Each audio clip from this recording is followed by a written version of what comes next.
မရှိခိုးလို့မလှဆုံးရိုးတဲ့လူကလည်းရုပ်ဆိုးပြီးဒီကောင်ဆုံးတတ်တယ်နဲ့တူတယ်ဒီလူကဆုံးတယ်ဆုံးဒီကြီးဆုံးမကြီးလို့ပြောခံမလှတဲ့လူဆိုရင်လေမရှိတဲ့လူဆိုရင်ခိုးလို့ပဲငါပစ္စည်းများခိုးလို့လာတာလားမရှိတဲ့လူလာရင်အဲ့လိုထင်တယ်ဒါအဲ့လိုဖြစ်တယ်ဒါကြောင့်ရှိအောင်ကြိုးစားရမယ်မှန်ကန်တဲ့တရားတဲ့နိလန်းနဲ့အလုတ်ပို့လို့အလုတ်ကြိုးစားရင်ရှိတာလုတ်ကြိုးစားတစ်ချိန်တော့ဗမာပြည်ဟာရှေ့တောင်အာရှမှာချမ်းသာလို့သူများတော်လိုက်ပြီးထောက်ပံ့နိုင်တဲ့နိုင်ငံဖြစ်ခဲ့ဘူးလေဒါအမှန်တိုင်းပဲနော်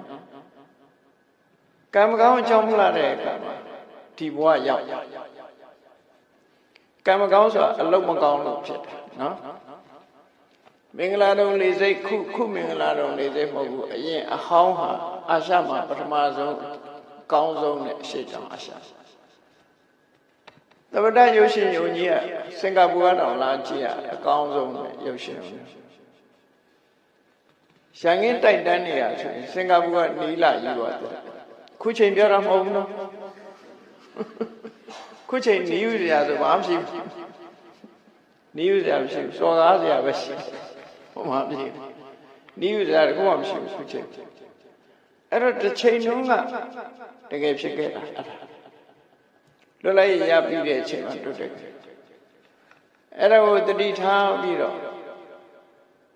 နိုင်ငံရေးတရားဟောတာမဟုတ်ဘူးနော်ဒါတတိထားပြီးတော့အလုပ်ကြိုးစားရမယ်ကိုယ်ချင်းချင်းညီညွတ်ရမယ်ဒါမြတ်စွာဘုရားလည်းပဲဒီလိုပဲဟောတာနော်ညီညွတ်ရမယ်သံမောရမာနတုံးနဲ့တူပေါင်းစည်းနိုင်ရမယ်အဲ့လိုမဟုတ်ဘဲနဲ့ရံဖြစ်နေလို့ရှိရင်ကတော့ဒီတဲ့ဒီဆိုးသွားဖို့ပဲရှိတယ်သူများရဲ့အောက်ကျနောက်ကျနေဖြစ်တော့အဲ့ဒါလိုမဖြစ်အောင်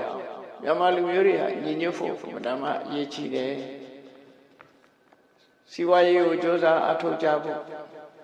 လုပ်ကြရမှာဖြစ်မြတ်စွာဘုရားကလည်းဟောတာပဲလူဖြစ်လိုက်စီဝါရှာရတဲ့မျက်စိရှိရမယ်ကိုယ်ကျင့်တရားကောင်းမွန်တဲ့မျက်စိရှိရမယ်လို့ဓမ္မမျက်စိနှလုံးပြည့်စုံတယ်လို့အနာသုတ္တမှာဒီလိုဟောထားအဲ့ဒါလို့